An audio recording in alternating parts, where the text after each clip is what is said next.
नमस्कार,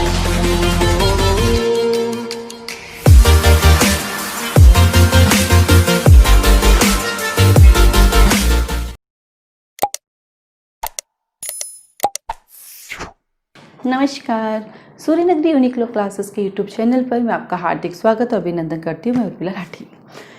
बात करें हम लोग जुडिशरी के एग्ज़ाम की, उसी एग्ज़ाम की तरफ आगे बढ़ते तो हम देखते हैं आज अपना जो चल रहा था part number one of CPC, है ना।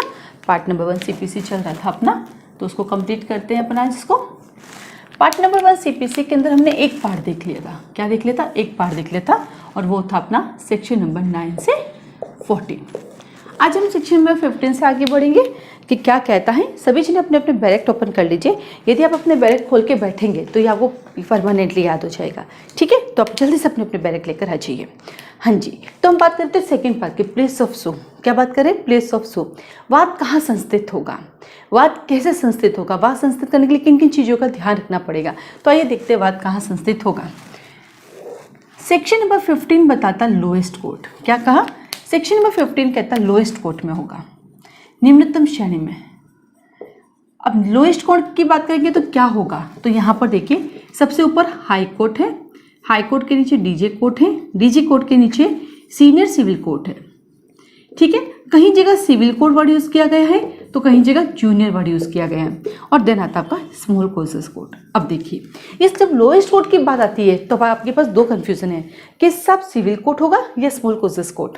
अब क्या होता है, कई बार हमारे पास कि कहीं ऐसे हमारे पास स्टेट है चाहे स्मॉल कोर्सेस कोर्ट भी है, बट कहीं ऐसे अपने पास कोर्ट है जहाँ पर सिविल कोर्ट ही है, इसके नीचे ही नहीं, तो हमारे पास लोएस्ट कोर्ट कौन हो जाएगा, तो 90% जगह पे ये हो जाता है। लेकिन जहाँ डिफाइन किया गया है स्मॉल कोर्सेस कोर्ट, वहाँ स्मॉल कोर्सेस कोर्ट भी हो सकता है। ठीक इसी तरह से हम लोग पढ़ते हैं कहाँ पर, सेक्शन नंबर 6 CRPC, है ना। वहाँ पर भी यही बताता है, सबसे ऊपर high court, then session court, then first class या मेट्रोपॉलिटन, उसके बाद सेकंड क्लास और दिस एग्जीक्यूटिव।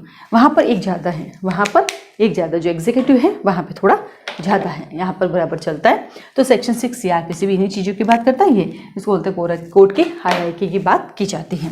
तो बोला सबसे लोएस्ट कोर्ट में होगा, ठीक है सर, लोएस्ट कोर्ट में चले जाएंगे। अब लोएस्ट कोर्ट का नंबर कब आएगा, अब आपके मन में आना चाहिए कि इस लोएस्ट कोर्ट का नंबर कब आएगा, क्योंकि जनरली तो डिफाइन किया हुआ है, कि 2 लाख रुपीज़, 2 लाख से लेके 5 लाख रुपीज़, 5 लाख से अनलिमिटेड, वो तो फिक्स डिफाइंड है। तो फिर लोएस्ट कोर्ट की जरूरत कहाँ से पड़ी, ठीक है। अब आप बताइए, डिफेमेशन का केस किया, पड़ी ना लोएस्ट कोर्ट की जरूरत, है ना। बॉडी की इंजरी हुई, ट्रेस पास हो गया, यानी टॉर्ट के जो मुद्दे आते हैं, हर बार मनी नहीं होता ना, टॉर्ट के जो मुद्दे आते हैं, क्या बोलता है, बैटरी हो गई आपके ऊपर, डिफेमेशन हो गया, ट्रेस पास हो गया, तो वहाँ पे कहाँ जाएंगे, लोएस्ट कोर्ट में जाएंगे। और बाकी जब मनी से डिफाइन किया गया है वहाँ तो मनी अकॉर्डिंग पिक्यूनियर जुडिक्शन, जो हम कहाँ पढ़ते हैं, जो पिक्यूनियर जुडिक्शन हम पढ़ते हैं सेक्शन नंबर 6 में, तो उसके हिसाब से लग जाएगा। देन आता सेक्शन नंबर 16, ये कहता है जहाँ सब्जेक्ट मैटर, क्या है, सब्जेक्ट मैटर। याद कीजिए सेक्शन 9 पढ़ा था अपन ने, सेक्शन 9 में ये तो पढ़ा था ना, जिसमें एक आया था सब्जेक्ट मैटर जहाँ है, एक अपन ने पढ़ा था सेक्शन नंबर 6 पिक्यूनियर जुडिक्शन है।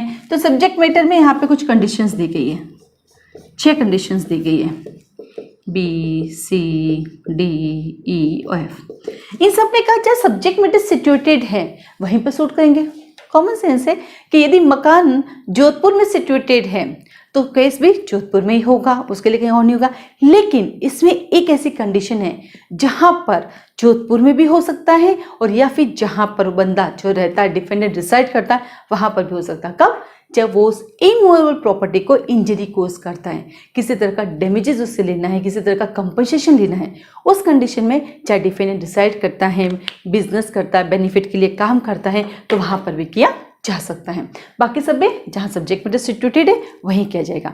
अब सब्जेक्ट मैटर तो देख लिया, अब वहाँ कहाँ किया जाएगा ये भी ध्यान रखना है। तो वही सब्जेक्ट मैटर के अकॉर्डिंग देखेंगे, डीजे कोर्ट लगेगा या सीनियर सिविल कोर्ट लगेगा या सिविल कोर्ट लगेगा, ये हमेशा ध्यान रखना। Subject matter situated in Jodhpur, Rajasthan, Jodhpur में मेरा कोचिंग सेंटर चलता है। कई बार मुझे पूछते भी लोग, आपका सेंटर चलता कहाँ पर है? मेरा सेंटर राजस्थान जोधपुर में चलता है, इसलिए मैं जोधपुर का नाम ले रही हूँ। और धीरे धीरे देखा जाए तो हमारा जोधपुर अभी काफ़ी नाम है जोधपुर का, अभी लोग जोधपुर को जानने लग गए। कई बार तो बहुत सारे डिस्ट्रिक्ट नहीं जानते, तो राजस्थान के अंदर बड़े बड़े डिस्ट्रिक्ट है जिसमें जोधपुर है, जयपुर है, उदयपुर है, बीकानेर हैं, भरतपुर हैं, तो इनको काफ़ी लोग जानते हैं क्योंकि बहुत सारी इनमें अच्छी अच्छी चीज़ें हैं जिनकी वजह से इन लोगों ने अपनी एक पहचान बना रखी है। ठीक है, और वैसे बता दूं मैं एशिया का नंबर 1 जो हाई कोर्ट है एट द टाइम, जो बिल्डिंग जिसकी बात करते हैं वो हमारे जोधपुर में है। ठीक है, चलिए तो सब्जेक्ट मैटर में हमें ये भी देखना है DJ court, senior civil court और सिविल कोर्ट कौन से कोर्ट में जाएगा according to subject matter with your jurisdiction. Then आता है सेक्शन नंबर 17 डिफरेंट कोर्ट। क्या कहा? Different court. यदि किसी मैटर में 2 डिफरेंट कोर्ट का जुडिक्शन लगता है, यदि किसी मैटर में 2 डिफरेंट कोर्ट का जुडिक्शन लगता है तो कोई बात नहीं, दोनों में से कहीं भी सुन लो, बट एक प्रोवाइडेड लिखा अंडरलाइन कीजिए, जिसमें भी आप जा रहे हैं उसके पास उस मैटर को सुनने के लिए कॉम्पिटेंसी होनी चाहिए। जिसमें भी आप जा रहे हैं उस मैटर को सुनने की कॉम्पिटेंसी होनी चाहिए। ठीक है, उसके जुडिक्शन से बाहर होना चाहिए। कौन से जुडिक्शन? पिक्यूनियर जुडिक्शन। कौन सा जुडिक्शन? पिक्यूनियर जुडिक्शन। और कौन सा? वैल्यूएशन से रिलेटेड। ठीक है, then section number 18, section number 18 कहता है अनसर्टेनिटी। यहां से अनसर्टेनिटी का डायरेक्ट प्री का क्वेश्चन आता है कि अनसर्टेनिटी कौन से सेक्शन में कही गई है, तो आप कहेंगे सेक्शन नंबर 18। बिल्कुल ऐसे ही अनसर्टेनिटी आप पढ़ते हैं कॉन्ट्रैक्ट एक्ट में। कहाँ पढ़ते हैं? कॉन्ट्रैक्ट एक्ट में। कहाँ पे पढ़ते हैं? Section number 29। वो भी अनसर्टेनिटी से क्वेश्चन आता है, ये भी अनसर्टेनिटी का क्वेश्चन आता है। दोनों में डिफरेंस क्या है? जो कॉन्ट्रैक्ट एक्ट में अनसर्टेनिटी है वो बताता है यदि कॉन्ट्रैक्ट में अनसर्टेनिटी हुई तो वॉइड हो जाएगा, राइट। और यहाँ पर जो बात करते हैं अनसर्टेनिटी के कि साहब एक मैटर को मोर देन 5 जुडिक्शन है तो कौन सुनेगा? बोलो 5 में से कोई भी सुनेगा। जो भी सुनेगा ये लिखेगा कि मैंने अनसर्टेनिटी के आधार पर उसको सुना है। बट 18 का सबसेक्शन 2 कहता रुकिए, यदि पार्टी को ऑब्जेक्शन है तो पार्टी ऑब्जेक्शन कर सकती है कि आपके पास जुडिक्शन नहीं है। ठीक है, देन आता है सेक्शन नंबर 19। सेक्शन नंबर 19 कहता है हमारा बॉडी और मूवेबल प्रॉपर्टी। बॉडी और मूवेबल प्रॉपर्टी, जैसे मैंने आपका मोबाइल फेंका, डैमेज हुआ, कंपनसेशन चाहिए। वैसे तो मैंने आपके मोबाइल को फेंक के उसका डिस्ट्रॉय करती हूँ तो मिसचीफ लग जाता है आईपीसी के अंदर। बट हमारे पास ऐसे बहुत सारे केसेस हैं कि चलिए मिसचीफ लग गया, आपको 2 महीने की सजा हो गई। मुझे क्या मिला? मुझे मेरा मोबाइल तो मिला ही नहीं, पैसा तो मिला ही नहीं, ठीक कैसे करूँगा? तो भागे भागे सीपीसी में आऊँगी, भैया कंपनसेशन दो। और movable property and body is like a defamation. Defamation करते हैं तो कहाँ कर सकते हैं केस? तो उसके बारे में बताता है सेक्शन 19। जहाँ कोज ऑफ एक्शन रेज हुआ है वहाँ पर, या फिर जहाँ डिफेंडेंट रिसाइड करता है, बिजनेस करता है या क्या बोलते हैं बेनिफिट के लिए काम करता है, वहाँ में से कहीं भी किया जा सकता है। इसके इलस्ट्रेशन जरूर पढ़िएगा, इलस्ट्रेशन एग्जाम में आते ही आते हैं। ठीक है, देन आता है section number 20। Section number 20, section 20 कहता है जो ऊपर की किसी भी परिस्थितियों में नहीं आता है उसके लिए कहाँ करेंगे? जहाँ कोज ऑफ एक्शन रेज हुआ है या डिफेंडेंट डिसाइड करता है। जहाँ कोज ऑफ एक्शन रेज हुआ है और जहाँ डिफेंडेंट डिसाइड करता है। अब आपके मन में क्वेश्चन आना चाहिए कि क्यों यहाँ पर कोज ऑफ एक्शन और डिफेंडेंट डिसाइड देखा जाता है, प्लेंटिफ का डिसाइड क्यों नहीं देखा जाता है? जबकि अक्सर हम देखते हैं इन क्रिमिनल मैटर कि कंप्लेंट वहाँ फाइल की जाएगी जहाँ कंप्लेनेंट रहता है। यही सुनते हैं ना, कंप्लेंट वहाँ फाइल की जाएगी जहाँ कंप्लेनेंट रहता है। तो यहाँ ऐसा क्यों नहीं है? तो इसके पीछे क्या होता है कि जो सारा अलाउंसेंस होता है, जो सारा खर्चा होता है वो प्लेंटिफ को देना होता है। तो कहीं ना कहीं वो रहता है ना कि जहाँ डिफेंडेंट रहता है वहीं जाके कर लो, तुम्हें एटलीस्ट दूसरे खर्चे तो नहीं देने पड़ेंगे। और बाकी जो इनकी मंशा है कोर्ट की जुडिक्शन को लेके, क्योंकि सिविल मैटर है तो यहाँ पे आप किसी पर एलिगेशन लगा रहे हो तो आप सामने वाले को परेशान नहीं कर सकते। आप जाइए प्रूव कीजिए, यदि गलत होता है तो कोर्ट अपना फैसला सुनाएगी, this is a private matter. But यही अगर क्या होता है क्रिमिनल होता तो सरकार का मैटर होता, सरकार अपना आप देख लेती। तो क्या कहा कि जब जुडिक्शन तीनों में से नहीं आया तो हम 20 में चलेंगे। ऐसा कौन सा मैटर है? ज़िलाई के कॉपीराइट, पेटेंट है ना, जो सब्जेक्ट मैटर में भी नहीं आता है, डिफरेंट जुडिक्शन नहीं आता है, अनसर्टेनिटी भी नहीं आता है, तो किस में चला जाएगा? वो चला जाएगा 20 में। ऐसे बहुत सारी चीज़ें होती हैं। मंदिर का, महंत जी का पोस्ट जो हो सकता है उससे रिलेटेड मैटर हो सकते हैं। कई ऐसे मैटर आ जाते हैं जो हम सोच भी नहीं पाते, अच्छा ऐसा भी कोई मैटर आ सकता था क्या? तो बहुत सारी ऐसी चीज़ें हैं जो डिफरेंट होती हैं 16, 17, 18 से, तो वो चली जाती है आपके 20 के अंदर। तो यहीं से मैं बात करती हूँ तो हाई कोर्ट भी ओरिजिनल जुडिक्शन यूज़ करती है। जैसे मैंने आपको एक बार बताया था 2K4 में, क्या बताया था? सेक्शन नंबर 2K4 कहता है हाई कोर्ट भी ओरिजिनल जुडिक्शन यूज़ करती है। और ये बात सेक्शन नंबर 120 में लिखी हुई है, ये बात सेक्शन नंबर 120 में लिखी हुई है। तो अब आप खुद दिमाग दें, इनमें से ऐसी कौन सी चीज़ें हैं जहाँ हाई कोर्ट जुडिक्शन यूज़ कर सकती है? मतलब ऐसा कौन सा मैटर लगा? एक तो 19 लग रहा है कि अच्छा हाँ बॉडी और कहीं भी हो सकता है तो यहाँ आ सकता है। एक अनसर्टेनिटी तो पकड़ो हाई कोर्ट को अपना काम कर लेगी। तो अब जाके देखिए क्या 120 के अंदर, तो वहाँ आपको पता चलेगा कि हाई कोर्ट जब हाई कोर्ट जब ओरिजिनल जुडिक्शन यूज करती है तो इसमें कौन से मैटर में कर सकती है। तो क्या देखा अपन ने देखा प्लेस ऑफ सूट, जो हमारे पास आता है सेक्शन में 15 lowest court, 16 subject matter, 17 different court, 18 uncertainty, 19 body in movable property और 20 के तहत जब ऊपर कोई भी नहीं हो तो जहाँ कोज ऑफ एक्शन रेज हुआ हो चाहे डिफेंडेंट डिसाइड करता है। इससे पहले हमने पढ़ा था जनरल, जो स्टार्टिंग करता है हमारा रेस जुडिकेटा एंड जुरिस्डिक्शन की बात करता है। सेक्शन नंबर 9 कहता है कि आप सारे सिविल कोर्ट सुनेंगे जब तक कि आपको बार न किया गया हो। 10 कहता है स्टे सूट, तो 11 कहता है रेस जुडिकेटा, तो 12 कहता है बार ऑफ द सूट, किसके ऊपर बार लगाता है, प्लेंटिफ पे। 13 कहता है क्या बोलते हैं फॉरेन जजमेंट कब कंक्लूसिव होंगे और कब नहीं होंगे, और 13 कहता है कब कंक्लूसिव होंगे कब नहीं होंगे, और देन 14 कहता है कोर्ट जो है प्रिजम्पशन करेगा। तो वो हमारा पहला पार्ट था जो अपन ने लास्ट एक चैप्टर में कर लिया था। देन आता है आपके पास दूसरा पार्ट आ जाता है, देन आता है आपके पास तीसरे की तरफ चलते हैं ऑब्जेक्शन। ये जो अपन ने सूट इंस्टीट्यूट किया, इनमें से कहीं पर भी लगता है कि जिस कोर्ट में सूट इंस्टीट्यूट हुआ है वो सही नहीं है तो आपको ऑब्जेक्शन करना है। किस किस का ऑब्जेक्शन किया जा सकता है, तो आइए देखते हैं किन किन चीज़ों का ऑब्जेक्शन किया जा सकता है। ये अपने बैरक खोलिए, देखिए सेक्शन 20 निकालिए बैरक में। 20 के अंदर देखिए 3 सबसेक्शन दिए हुए ना, 3 सबसेक्शन। Section number 20 1 2 3। 1 कहता है प्लेस से रिलेटेड ऑब्जेक्शन, 2 कहता है पिक्यूनरी ऑब्जेक्शन, और 3rd कहता है एग्जीक्यूशन की डिग्री का ऑब्जेक्शन। जब भी कभी ऑब्जेक्शन की बात आती है तो ऑब्जेक्शन फर्स्ट इंस्टेंस पर ही आपको कर देना चाहिए, क्योंकि आप डायरेक्ट जाते हो अपीलेट कोर्ट या आप डायरेक्ट जाते हो रीजनल कोर्ट, तो अपीलेट कोर्ट और रिविजनल कोर्ट आपका ऑब्जेक्शन तब तक नहीं सुनेगा जब तक कि आपने फर्स्ट इंस्टेंस पर ही नहीं कर दिया है। आप फर्स्ट इंस्टेंस पे कर दीजिए, यदि वो कोर्ट एक्सेप्ट नहीं करता है तो फिर आपका क्या होता है, तो फिर आप जा सकते हैं अपीलेट कोर्ट और रिविजनल कोर्ट। वो पिक्यूनरी की बात करता है। और एग्जीक्यूशन के लिए जब एग्जीक्यूशन का ऑर्डर दिया जाता है और आपको लगता है ऑर्डर गलत है तो आप क्या करेंगे, उसका ऑब्जेक्शन कर सकते हैं। साथ ही साथ इसमें एक फर्स्ट इंस्टेंस के अलावा यदि कहीं इशू सेटलमेंट होता है, तो इशू सेटलमेंट के पहले भी किया जा सकता है। यानी फर्स्ट इंस्टेंस और जहाँ इशू सेटलमेंट होता है तो इशू सेटलमेंट के पहले करना होगा, ठीक है। और एग्जीक्यूशन में एक ही आता है, जैसे एग्जीक्यूशन का ऑर्डर दिया उसी समय आपको ऑब्जेक्शन करना पड़ेगा। अब यहाँ पे एक अच्छी बात क्या है कि भाई आपको बता दें ऑब्जेक्शन करना फर्स्ट इंस्टेंस ही है, तो सेक्शन 21A कहता है कि यदि आपको ऑब्जेक्शन करना है तो आप दूसरा सूट इंस्टीट्यूट ना करें। आप ये सोचते हो कि भैया ये कोर्ट गलत सुन रहा है, इस कोर्ट के खिलाफ हम दूसरा सूट इंस्टीट्यूट कर लेते हैं और दूसरे सूट के इंस्टीट्यूट करके और वहां से हम क्या करेंगे, हम इसको खारिज करवाएंगे। कोर्ट कहता है आपको ऑब्जेक्शन करना है, आप सेम कोर्ट में ही एप्लीकेशन दे दिए ऑब्जेक्शन की। क्या कहा, आप सेम कोर्ट में ही एप्लीकेशन दे दीजिए ऑब्जेक्शन की, हम उसी को हट कर लेंगे, उसी को सुन लेंगे। आपको फर्दर कोई सेकंड सूट इंस्टीट्यूट करने की रिक्वायरमेंट नहीं है और दूसरी डिग्री लेने की भी जरूरत नहीं है। तो इसका मतलब क्या समझे कि ऑब्जेक्शन के लिए आपको सेम कोर्ट के अंदर ही एप्लीकेशन लगानी है। तो क्या कहा, सेक्शन नंबर 9 से लगा के 14 कहता है जुडिक्शन क्या होगा, रेस जुडिकेटा क्या होगा। देन आता है सेक्शन नंबर 15 से लेकर सेक्शन नंबर 20 तक प्लेस ऑफ सूट क्या है, और देन 21 से लेकर 21A आता है ऑब्जेक्शन क्या है।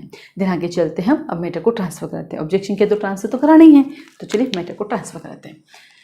जब हम मैटर को ट्रांसफर कराने जाते हैं तो फिर क्या होगा, तो सबसे पहले याद कीजिए यहाँ पे जो ट्रांसफर है बिल्कुल वैसे ट्रांसफर हम पढ़ते हैं CRPC में, सेक्शन नंबर 406 से 412, 6 दूनी 12, चैप्टर नंबर 31। यहाँ पर भी देखिएगा, अपन देखेंगे अभी यहाँ पर भी सेक्शन नंबर 22 में हाई कोर्ट मैटर ट्रांसफर करता है और डीजे कोर्ट मैटर ट्रांसफर करता है। तो वहाँ पर 407, 408 हाई कोर्ट और सेशन कोर्ट। यहाँ पे हम देखेंगे 24 है ना, और 25 सेक्शन 25 में हम देखेंगे सुप्रीम कोर्ट मैटर ट्रांसफर करता है। ठीक वैसे ही CRPC में सेक्शन नंबर 406 में सुप्रीम कोर्ट करती है, ठीक है। अब आता है मैटर ट्रांसफर करने की गर्ज किसको है, दिमाग लगाओ कि कौन है जिसको मैटर ट्रांसफर कराने की गर्ज है।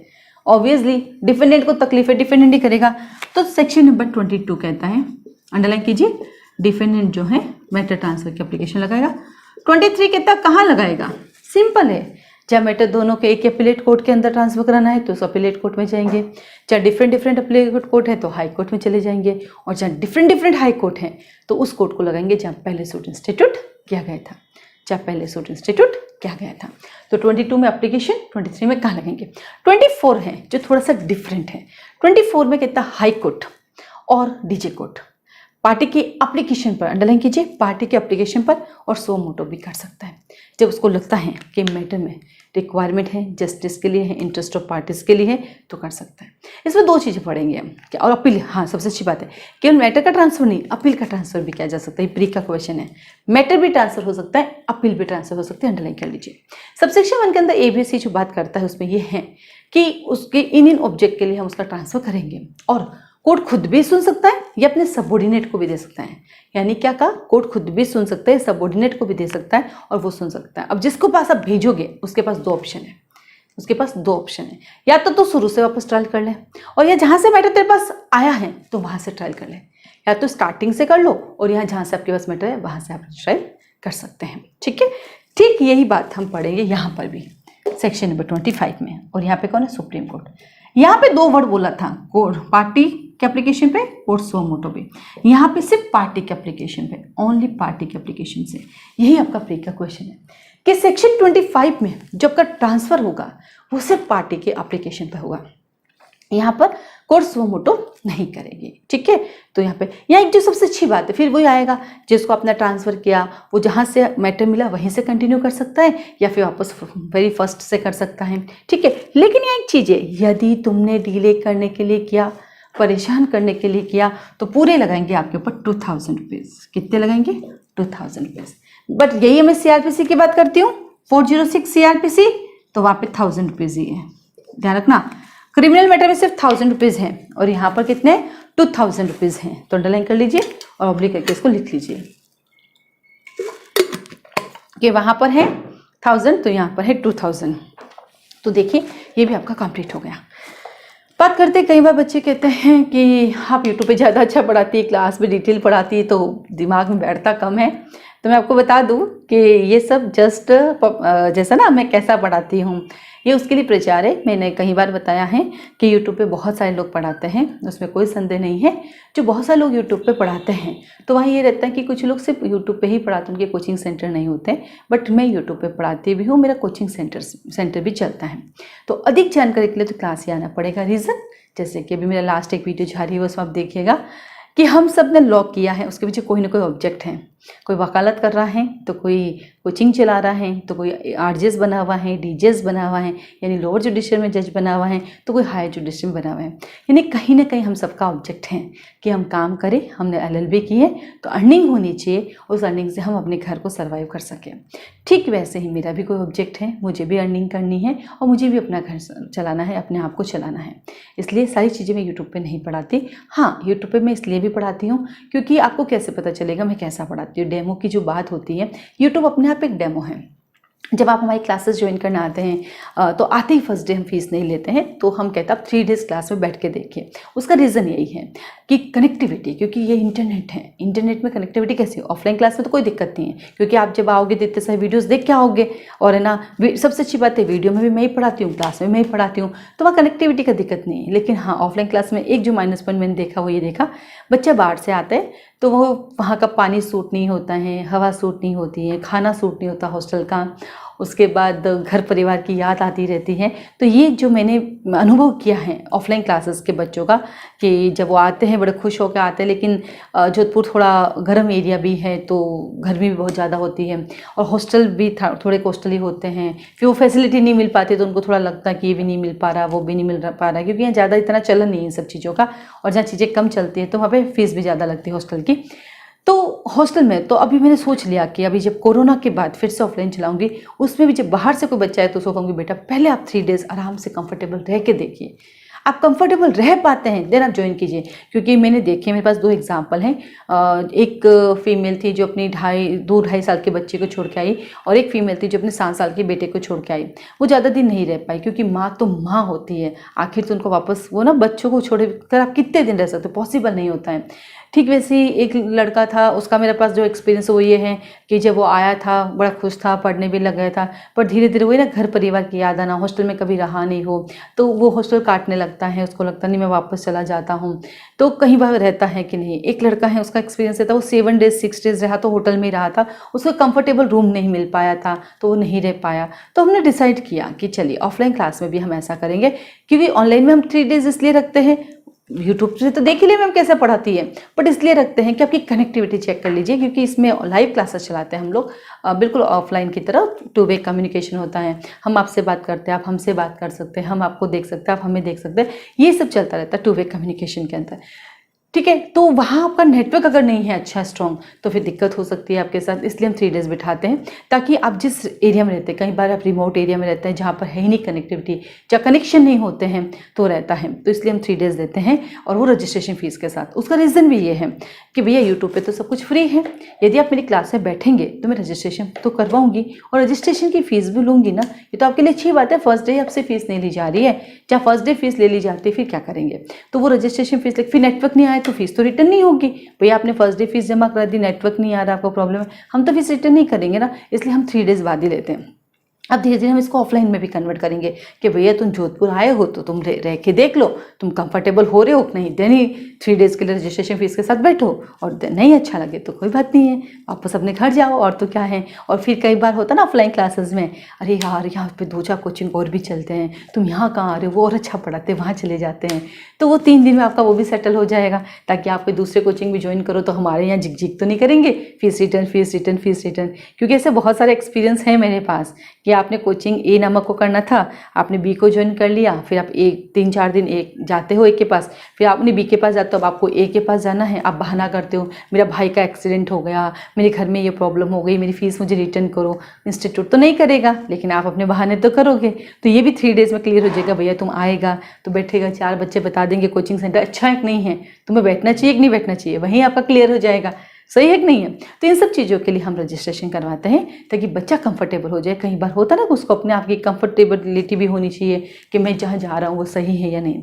तो हम लोग एक रजिस्ट्रेशन फॉर्म भरवाते हैं, और रजिस्ट्रेशन फॉर्म भरवा के एक रजिस्ट्रेशन फ़ीस लेते हैं, पूरी 500 रुपीज़ फीस लेते हैं, जिसे आप 3 डेज़ बैठ के देखिए, और आपको लगे तो चौथे दिन आप उसको ज्वाइन कर सकते हैं अपनी फ़ीस सबमिट करके। देखो जिनको करना होता है उनके लिए रजिस्ट्रेशन फॉर्म और रजिस्ट्रेशन फ़ीस कोई दिक्कत नहीं करती, क्योंकि उनको पता है कि हम जहाँ भी जा रहे हैं तो रजिस्ट्रेशन तो होगा। लेकिन जिनको नहीं करना होता है वो कई बार कमेंट करते हैं कि डेमो के कौन पैसे लेता है, तो उनको मैं कैसे समझाऊं कि बेटा 150-200 वीडियो पूरे फ्री है यूट्यूब पे, कोई पैसे नहीं लेते हम आपके देखने के, और डिटेल पढ़ाया हुआ है, सीआरपीसी चैप्टर 1-2 डिटेल पढ़ाया हुआ है, सीआरपीसी के चैप्टराइजेशन डिटेल पढ़ाया हुआ है, सीपीसी के चैप्टराइजेशन डिटेल पढ़ाए हुए हैं, सीपीसी के ऑर्डर्स जो है डिटेल पढ़ाए हुए हैं, 306, 307, 308 डिटेल पढ़ाए, बहुत सारी चीज़ें जो हमने डिटेल पढ़ाई है, बट वो सब नहीं दिखते। हमारी मनुष्य की एक प्रॉब्लम है, हम 100 काम अच्छे कर ले इज़ वेरी वेरी गुड, एक काम का डिनाई कर ले बस वहीं लेकर हम बैठ जाएंगे, तुमने ऐसा कैसे कह दिया, तुमने ऐसा कैसा कर लिया, और उसके चक्कर में लाइफ के 6 महीने ख़त्म, 20-30 हज़ार रुपये जो आप दूसरी कोचिंग में जाके दे देते वो भी ख़त्म, और द एंड ऑफ ताना पड़ता है तो लाइफ तो गई। मनी तो फिर कमा लेंगे, मनी तो ज़िंदगी पड़ी है अर्निंग करने के लिए, लेकिन 6 महीने कहाँ से लाओगे। तो उन चीज़ों को इग्नोर करें और कोचिंग ज्वाइन कीजिए। बहुत अच्छी मेहनत करते हैं हम, लगे रहते हैं दिन भर बच्चों के ऊपर, करो ये करो वो करो, सच्ची बता रहे हैं। आप एक्सपीरियंस सुनिए, हमारे बहुत सारे वीडियोस में बच्चों ने अपने एक्सपीरियंस शेयर किए हैं कि बहुत मेहनत करते हैं हम, और मेहनत करने से फ़ायदा आप ही को मिल रहा है, और हम मेहनत इसलिए करते हैं दोनों को फ़ायदा मिलेगा, आपका सिलेक्शन होगा, हमारा नाम होगा, और आप सेलेक्ट होंगे, आपकी लाइफ बनेगी, आपके परिवार की लाइफ बनेगी। ठीक है, चलिए आगे बढ़ते फिर से। दिन आता है हमारे पास, तो ये था अपना 22 से 25, कितना जल्दी क्लियर हो गया। लेकिन जब हम डिटेल स्टडी करते हैं तो एक एक चीज़ का मीनिंग समझ में आता है, ये सिर्फ कंसेप्ट है, तो कंसेप्ट ईजी होता है हमेशा। ठीक है, आगे चलते हैं सेक्शन नंबर 26। तो सबसे पहले अपन ने क्या देखा, jurisdiction, res judicata, then place of sue, then आता आपके पास ऑब्जेक्शन, फिर ट्रांसफर, फाइनली मैटर ट्रांसफर हुआ।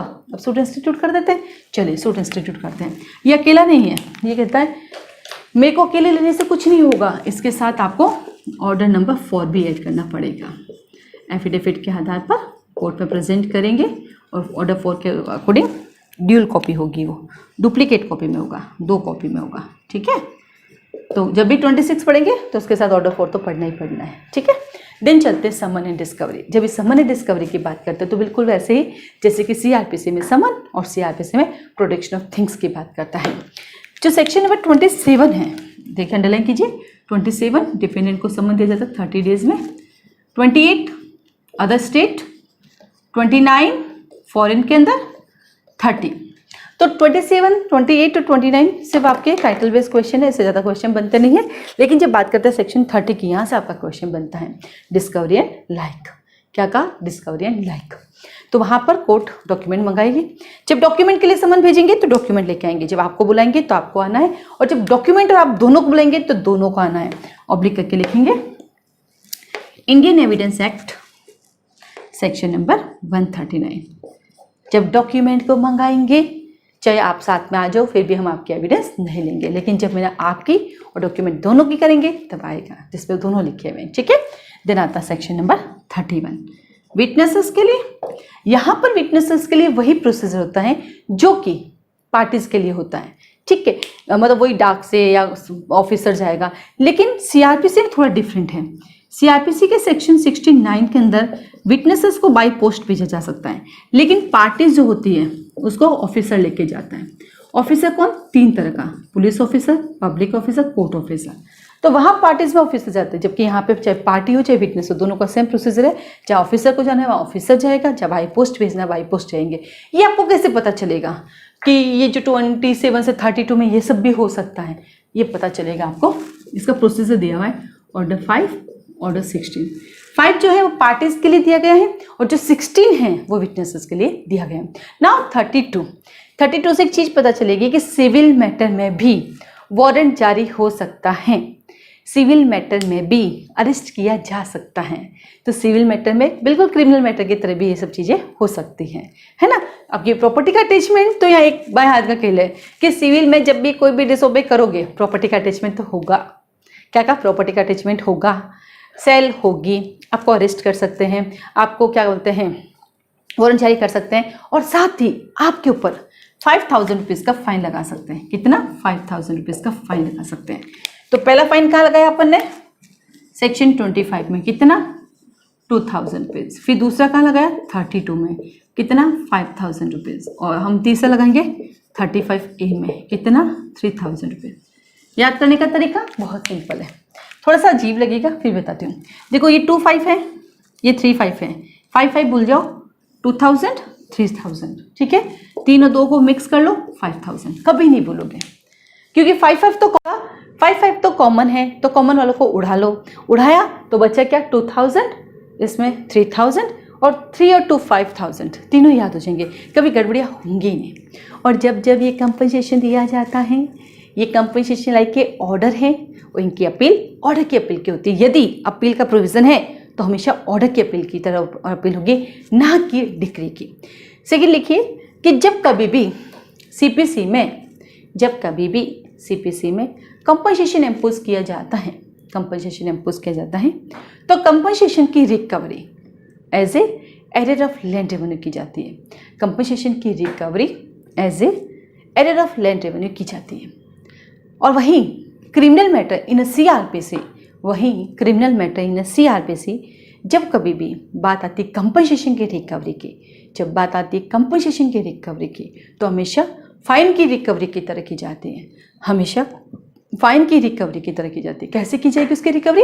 जैसे आप फाइन की रिकवरी कर रहे हैं। ठीक है, तो यहाँ पे देखिए ये भी हमारा खत्म हो गया 27 से 32। तो सबसे पहले jurisdiction and res judicata, then place of sue, then आता है आपके पास ऑब्जेक्शन, ट्रांसफर कराइए, इंस्टीट्यूट कीजिए, और देन समन एंड डिस्कवरी कीजिए। जैसे समन और डिस्कवरी की सारी चीज़ें आ गई, आइए मिलजुल के बैठ के करते हैं जजमेंट और डिक्री। 33 के तहत जजमेंट और decree read with order number 20। Then आता आपके पास 7, यहाँ लिख लेती हूँ, वहाँ पे जगह नहीं थी, इंटरेस्ट। जब भी कभी हम बात करेंगे सेक्शन नंबर 34, जब केस का निपटारा होता है, जब केस कंप्लीट होने जाता है, केस खत्म होता है, तो वहाँ पे क्या करना पड़ता है? तो बोला वहाँ पे इंटरेस्ट दे दो भैया, लंबा केस चलता है तो ब्याज तो दोगे कि नहीं दोगे? ब्याज तो देना ही पड़ेगा। तो ठीक है चलो ब्याज दीजिए। कितना ब्याज देंगे? जनरल क्या रूल है? बोला 6% दे सकते हैं। और कितना दे सकते हैं? कॉन्ट्रैक्ट में जो लिखा कॉन्ट्रैक्ट का अकॉर्डिंग दे सकते हैं। और यदि कॉन्ट्रेक्चुअल रेट नहीं लिखी है तो नेशनलाइजेशन बैंक की रेट से ज़्यादा नहीं होगा। और क्या कहा? किस दिन से देंगे? तो ये कोड बताएगी आपको कि जिस दिन अपने सूट इंस्टीट्यूट का उस दिन से जिसने डिग्री जारी की उस दिन तक, या फिर जिस दिन डिक्री जारी की उस दिन से जिस दिन आपके हाथ में एग्जीक्यूशन करना उस दिन तक दिया जा सकता है। ये कोर्ट का डिस्कशन पार्ट है। Subsection 2 is a very important, underline कीजिए सबसेक्शन 2। यदि कोर्ट ने इंटरेस्ट देने के बारे में कुछ नहीं बोला, मीनिंग ऑफ कोर्ट साइलेंट है, मीनिंग ऑफ कोर्ट साइलेंट है, कोर्ट दे ही नहीं रहा इंटरेस्ट, तो ये क्या कहेंगे? तो इसका मीनिंग माना जाएगा कोर्ट ने इंटरेस्ट दिलाने से मना कर दिया है। इसका मतलब माना जाएगा कोर्ट ने इंटरेस्ट देने से मना कर दिया। अंडरलाइन कीजिए। ये सबसेक्शन 2 के साथ ऑब्लिक के लिखिए section number 11 explanation number 5। Section number 11 explanation number 5, वहाँ पर भी रिलीफ की बात थी, वहाँ पर भी रिलीफ की बात है। जहाँ कोर्ट ने रिलीफ नहीं दिलाया, कुछ नहीं बोला रिलीफ के बारे में, इसका मतलब कोर्ट ने डिनाई कर दिया। तो वहाँ रिलीफ के लिए कोर्ट साइलेंट है, इट्स नो, और यहाँ पर किसके लिए? इंटरेस्ट के लिए साइलेंट है, इसका मतलब नो। सेम वैसे घर में होता है, पापा मुझे कोचिंग करनी जुडिशरी की, पापा साइलेंट, इसका मतलब ना। लड़का देखने आया लड़की को, लड़की साइलेंट, इसका मतलब हाँ, है ना? तो घर में भी यही होता है, पापा साइलेंट यानी ना, हम साइलेंट यानी इस चीज़ के लिए हाँ। तो बिल्कुल कोर्ट साइलेंट यानी ना, और पार्टी साइलेंट यानी हाँ। कैसे पता चला? लिखिए order number 8 rule number 5, order number 8 rule number 5 जाके देखिएगा। वहाँ बेचारी पार्टी किसी चीज को स्पेसिफिकली डिनाई नहीं करती है तो डीम्ड किया जाता है कि पार्टी की तरफ से हाँ है, और जहाँ कोर्ट साइलेंट है वहाँ ये डीम्ड किया जाता है कि कोर्ट की तरफ से ना है। ये तो भाई बड़ा खतरनाक कानून है हमारा। कोर्ट चुप तो ना और हम चुप तो हाँ, तो बड़ी खतरनाक हो जाती है। कई बार चुप्पी तोड़नी पड़ती है, लेकिन कॉन्स्टिट्यूशन कहता है बोलने के अधिकार में चुप रहने का अधिकार शामिल है। हमारी क्लास में जब हम क्वेश्चन आंसर करते हैं ऑनलाइन क्लासेस में, कई बच्चे ना म्यूट उनको ऑन करना होता है बोलने के लिए, वो करते नहीं है। तो कुछ तो बच्चे करते ही नहीं है, कुछ की तो मजबूरियाँ होती है, घर में और भी लोग बैठे होते हैं साथ में, कुछ रीज़न से, कुछ ऑफिस में बैठे हो किसी कारण से, लेकिन कुछ तो बोलने के अधिकार में चुप रहने के अधिकार को एक्सेप्ट करके बैठते हैं। तो हम भी कई बार हंसते हैं, नहीं रहने दे, इसके वो चीज़ के बोलने के अधिकार में चुप रहने का अधिकार शामिल है, ये उसी अधिकार का यूज़ कर रही है, राइट। तो ये आता है आपके पास। देन आता है सेक्शन नंबर 35 खर्चे दे दो। सीपीसी का जो सबसे अच्छी क्वालिटी होती है कोस्ट सबमिट करो। यदि नहीं करते आपके कोर्ट को डिसमिस कर देते हैं। यानी सिविल में पूरी सीपीसी पढ़िएगा, हर जगह आता है खर्चे दे दो, खर्चे दे दो। मैं फीस मांगती तो लोग कहते आप तो लालची है, हद हो गई। कोर्ट मांगता है तब तो देना ही देना है, और मैं मांगती इतनी मेहनत करने के बाद फीस कहती हूँ भैया लगेगी, तो आप तो बहुत लालची है। ठीक है, लालची से लेनी तो पड़ेगी, बिना ऐसे तो मैं कैसे तैयारी करवाऊंगी भैया, हैं? इतना बोलने के लिए, पेट में जाने के लिए कुछ खाना पीना, फ्रूट्स नहीं चाहिए, और कितना पैसा लगता है। देखो सरकारी डिपार्टमेंट कितनी महंगी महंगी चीज़ें खरीद लेती है, वो खरीद ले तब जायज़, हमने पैसे मांग लिए तो नाजायज़, लालची हो जाते हैं। चलिए ठीक है, आपकी नज़रों में हम लालची है तो हुए सही, लेकिन लेनी पड़ेगी, मेहनत के पैसे तो लेने पड़ेंगे। हम एडवोकेट हैं, वकालत करते हैं, जब हमारी वकालत के टाइम बढ़ता जाता है, हमारी फ़ीस बढ़ती जाती है। एक आदमी 100 रुपये में, एक वकील, छोटा वकील जो आता है एकदम नया नया, वो भी बेल करा सकता है, सीनियर एडवोकेट भी बेल कराता है। जो हमारे पास जूनियर एडवोकेट है वो 200 रुपये में बिल कराता है, और वही बिल हमारा सीनियर एडवोकेट जो है 5,000 रुपये में कराता है, 25,000 में कराता है, 35,000 में कराता है, 50,000 में कराता है, 1,00,000 में कराता है। क्या वो लालची है? नहीं, उसका भी घर परिवार है, वो अपना घर परिवार मेंटेन उसी से करते हैं। उनके बच्चे MBBS कर रहे हैं तो फीस कहाँ से लेके आएंगे उनकी भरने के लिए? सरकार फ्री में तो नहीं कराएगी MBBS। उनके बच्चे CA बन रहे हैं, सुबह 5 बजे ट्यूशन स्टार्ट होता है, रात को 9 बजे तक ट्यूशन चलते हैं। वो अगर ये सोच लेंगे कि हम लालची बन रहे हैं, क्लाइंट हमें लालची कहेगा तो हम क्या करें? नहीं, हर इंसान अपनी मेहनत का लेता है। आपको नहीं पसंद है मत दीजिए, आप लालची के अपने आप को क्यों बुरा बना रहे हैं? एक दिन आएगा आपके पास, सेम आज जो हम किसी और को कहते हैं वो दिन हमारे पास आने में ज़्यादा समय नहीं लगेगा। वी आर लिविंग इन कलयुग, राइट। तो सब कुछ साथ साथ चलता है। कई बच्चे कहते हैं ma'am ignore them, why ignore? मैं भगवान नहीं हूँ बेटा, इंसान हूँ, इंसान बन के रहना अच्छा लगता है, बट थोड़ा सा मेहनत करती है उन बच्चों के लिए जो ये सब बोलते हैं। इग्नोर करें बेटा इन सब चीज़ों को, आपको कौन समझाएगा सब चीज़ें? मम्मी पापा को पता ही नहीं है कि आप अपने संस्कारों पर किस तरह रोज़ धब्बे लगाते रहते हैं, उनको पता ही नहीं है। और इन सब चीज़ों के चक्कर में आप अपना पूरा दिन खराब करते हैं। मैं तो रोज़ आ जाती हूँ, मैं फिर उठ के आ जाती हूँ, मेरा तो रूटीन है, मुझे करना है, अभी तो पढ़ना तो है ही नहीं, मुझे तो सिर्फ पढ़ाना होता है। जैसे कई बार बच्चे कहते हैं मैम अपना टाइम वेस्ट ना करें, मैं नहीं करती, मैं एंजॉय करती हूँ। वो एक कहता है मैं 4 नया चीज़ ला के रख लेती हूँ, पर मुझे लगता है उस बच्चे के लिए क्या यार वो इन सब चीज़ों में पड़ा रहेगा तो उसकी लाइफ खत्म हो जाएगी। देखिए कई बार हमारा स्वाभिमान हम पे बहुत भारी पड़ता है, हमें लगता है किसी ने ये कह दिया मैं ये क्यों कर लूँ, किसी ने ये कह दिया मैं ये क्यों कर लूँ, है हमारा स्वाभिमान, हम नहीं झुकना चाहते। आपको पता है दिन गई रात गई कौन किसको याद रखता है, कोई फर्क नहीं पड़ता है। मैं तो आराम से बात करती हूँ, 4 दिन पहले डाटा होगा आज वापस बात कर लेती हूँ। मुझे लगता है अगर लेके बैठा किसी चीज़ को ना तो लाइफ स्पॉइल होने में टाइम नहीं लगेगा, चाहे वो किसी भी चीज़ से हो, चाहे आपकी पढ़ाई से रिलेटेड हो, आपके परिवार से रिलेटेड हो, आपके व्यवहार से रिलेटेड हो, आपके लाइफ से रिलेटेड हो, किसी भी चीज़ से हो। जिंदगी में बस एक ही चीज़ ध्यान रखना, किसी से हंस के वापस बात कर लेना, कोई स्वाभिमान को ठेस नहीं बचेगी। काहे का स्वाभिमान, कैसा स्वाभिमान है। पढ़ना जाके आप सेक्शन 55 इंडियन एविडेंस एक्ट, वहाँ क्या लिखा है कि जो भगवान ने और गॉड ने जो मुझे दिया वो मेरा स्वभाव है, और जो आप लोगों ने मुझे किया दी हैं जो चीज़ें वो मेरी ख्याति, वो मेरा रेपुटेशन है। ये तो लोग हैं, कभी उड़ाएंगे कभी रखेंगे, कभी उठाएंगे कभी रखेंगे, लेकिन उसने जो दिया वो तो हमारा है, हम सबको इक्वल दिया है, तो क्यों हम अपने आप को एकदम नॉर्मल नहीं रख सकते। तो कभी भी आपकी ज़िंदगी में ऐसा हुआ है किसी से मनमुटाव करके आप बैठे हैं, कहीं आपको लगता है जाके उससे बात कर लीजिए, कोई दिक्कत नहीं होगी, कोई फर्क नहीं पड़ेगा, उल्टा आप खुश हो जाएंगे, वो भी खुश हो जाएंगे और दोनों का टेंशन खत्म हो जाएगा। मम्मी से, भाभी से, बुआ से, चाची से, काका से, ताऊ से, ब्रदर से, दोस्त से, अड़ोसी से, पड़ोसी से, जिनसे भी हो, एक बार कभी वापस हंस के बोल के देखिएगा, आपको लगेगा अरे यार सब कुछ जीवन में इतना ईजी हो गया, और आपकी लाइफ का एक स्ट्रेस खत्म हो जाएगा, एक बर्डन जो आपकी लाइफ के ऊपर वो खत्म हो जाएगा।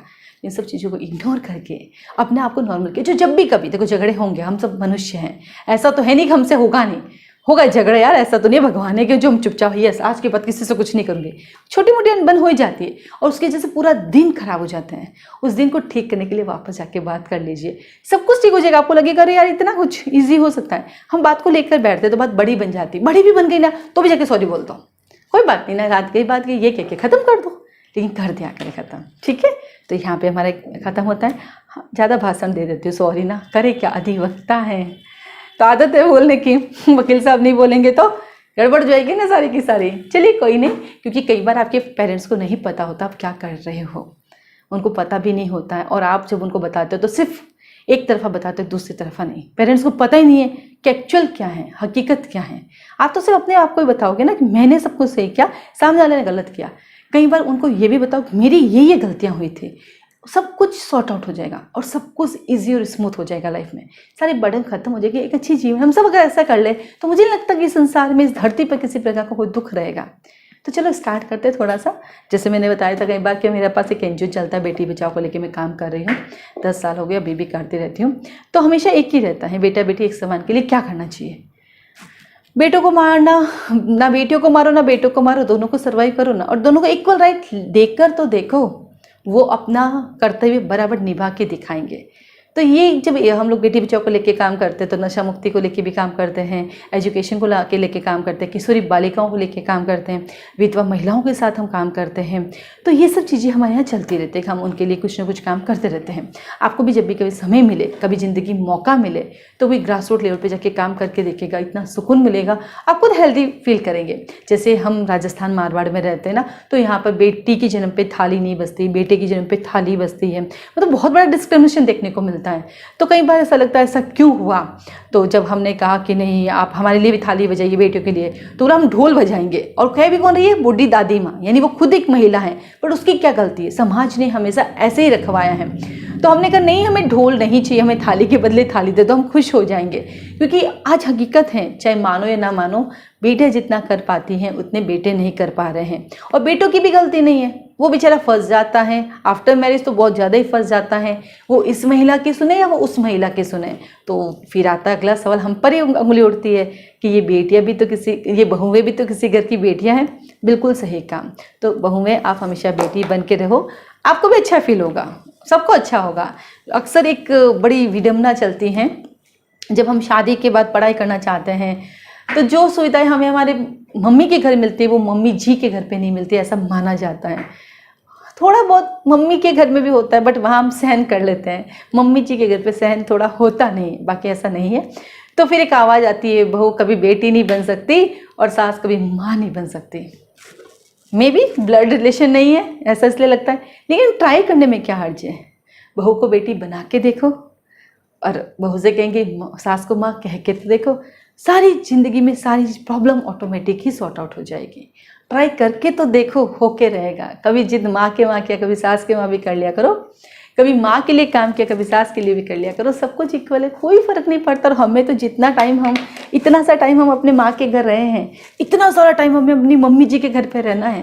तो जहाँ छोटे से ज़्यादा घर में जिस घर में रहना है, तो वहाँ पे अडॉप्शन जल्दी होना चाहिए, वहाँ पे रिश्ते जल्दी निभने चाहिए हमारे। नहीं हो पाते, लेकिन हो गए। कभी ना बुरा है हटा के अच्छा है देखो, सब कुछ नॉर्मल हो जाएगा, सब कुछ नॉर्मल। ट्राई करके देखो, उसमें पढ़ भी पाओगे, अच्छे से पढ़ पाओगे आप। ठीक है, चलिए आज के लिए धन्यवाद। इस चैप्टर को अच्छे से कर लीजिएगा। एक बार कंसेप्ट बेस हो गया, फिर एक बार पूरा रीडिंग कर लीजिएगा। विदाउट रीडिंग नहीं चलेगा, है ना, क्योंकि एक एक लाइन से क्वेश्चन बन जाते हैं। ये तो सिर्फ कंसेप्ट पे था। और मेरी कोई बात बुरी लगी हो तो उसके लिए सॉरी, क्योंकि एनजीओ वाले हैं, बोल लेते हैं, वकील ऊपर से वकील हैं, एनजीओ भी है, तो ज़्यादा हो जाता है। लेकिन मुझे लगता है कि कई बार जब हम सुनते हैं किसी से लेके, तो कई बार ऐसा लगता है कि नहीं यार, थोड़ा सा अगर अपने आप को हम इम्प्रूव करें तो बहुत सी चीज़ें ऑटोमेटिक ही हमारी लाइफ में ठीक हो सकती है।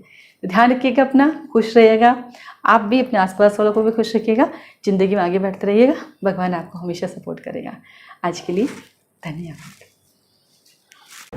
हेलो फ्रेंड्स, मेरा नाम गौरव जैन है और मैंने मैम को फरवरी 2020 में ज्वाइन किया था। तो आज मैं आप सबके साथ अपना पर्सनल एक्सपीरियंस शेयर करना चाहता हूँ। मैं मैम का एक ऑनलाइन क्लास का स्टूडेंट हूँ और मेरे लॉ के बेसिक नॉलेज इतनी ठीक नहीं थी। तो जब मैंने मैम को ज्वाइन किया, तो मैम से ज्वाइन करने से पहले जब बात हुई थी, तो मैंने मैम से कहा था कि मैम मेरी बेसिक नॉलेज इतनी नहीं है। तो मैम ने एक ही बात मुझसे कही थी कि कोई बात नहीं, आप जैसा मैं बोलती हूँ वैसे ही करते जाइए, आपकी बेसिक नॉलेज बहुत हद तक क्लियर हो जाएगी। ठीक वैसा ही रहा। मैम ने हमको जैसा बोला था कि मेरे पढ़ाने से पहले आप पढ़ के आएँ, इसके अलावा आप नोट्स बनाएं, नोट्स की पिक मुझे भेजें। तो ठीक मैंने वैसा ही किया और आज 6 महीने के बाद मेरी बेसिक नॉलेज में बहुत बड़ा चेंज आया है। मेरी बेसिक नॉलेज बहुत हद तक क्लियर भी हो गई है। तो ये सबका श्रेय मैं मैम को ही देना चाहता हूँ, क्योंकि मैम ने समय समय पर ही हमें गाइड किया है, मोटिवेट किया है। यदि हमें मैम मोटिवेट ना करती तो आज ये सफल नहीं हो पाता। तो ये मेरा सौभाग्य भी रहा है कि मुझे मैम के रूप में गुरु माँ मिली हैं, क्योंकि उन्होंने पग पग पर हम सबका साथ दिया, कैसे पढ़ना चाहिए, क्या करना चाहिए। फिर बीच बीच में जो मैम मोटिवेटेड क्लास लेती थी, जैसे ही हम निराश होते थे या नहीं पढ़ते थे, तो वैसे ही मैम हमें एक आशा की किरण फूंक देती थी, एक उत्साह, एक एनर्जी गेन कर देती थी हमारी बॉडी में, जिससे कि हम वापस से एक आशा को लेकर के आगे बढ़ जाते थे। और जो मैम ऑनलाइन क्लास लेती हैं वो बिल्कुल एज ए ऑफलाइन क्लास की तरह ही होती हैं, क्योंकि ऑफलाइन क्लास में भी हम गुरु से अपना आई कॉन्टैक्ट रखते हैं, सेम वैसे ही मैम ऑनलाइन क्लासेस में हमारे साथ रखती हैं। बीच बीच में क्वेश्चन पूछना, सबको संग लेकर के चलना, तो ये हम सब का एक कहीं ना कहीं सौभाग्य रहा है कि हमें मैम मिली। हमें किसी ने सच ही कहा है कि गुरु के बिना ज्ञान नहीं और ज्ञान के बिना कोई महान नहीं, क्योंकि मैम ज्ञान के साथ साथ हमें अच्छा इंसान बनने की भी सीख देती है। तो मैं मैम को मैम नहीं, एक गुरु माँ मानता हूँ, जिन्होंने हमारा इतना साथ दिया, हमारा इतना सपोर्ट किया। तो मैम आपका बहुत बहुत बहुत बहुत धन्यवाद ma'am. Thank you ma'am. Hello everyone, I am Archana Sharma and I am from Noida. I am a student of SULC online classes Jodhpur, which runs by Urmila Rathi ma'am. I joined the classes last year for judiciary preparation. After completion my graduation, I decided to go for judiciary preparation. So I searched on internet about the online classes and then I found one video of Urmila Rathi ma'am. That day I decided to take online classes from ma'am. So next day I called her and asked about the online classes. That time it was only offline. However, she took my concern into the consideration and she told me that she will let me know in future if it is possible. One lucky day she informed me about the online classes and without giving any second thought I just enrolled myself into the RJS course. And now I want to share my experience about the online classes. That one it is time efficient. It's a boon for homemaker like me. And even in lockdown situation, we were able to attend the classes daily. And ma'am always take weekly test assessment to keep you on track. She gives you test series for helping to evaluate yourself. And ma'am always correlate different section with each other so that you can revise daily. And she provides you depth knowledge of every topic. And the best part of it is of the online classes, that is daily 15 to 20 minute revision is compulsory prior to the class. And it boosts up your confidence. As we know that whatever we learnt in the graduation courses, it was very basic, but ma'am provide you the thorough knowledge of the law and judiciary point of view. And she always solve the problem based question also for main exams. And ma'am is a good mentor and a best motivator. And I think she is a true inspiration for all. And I would recommend to all of you for joining the classes online. Thank you so much.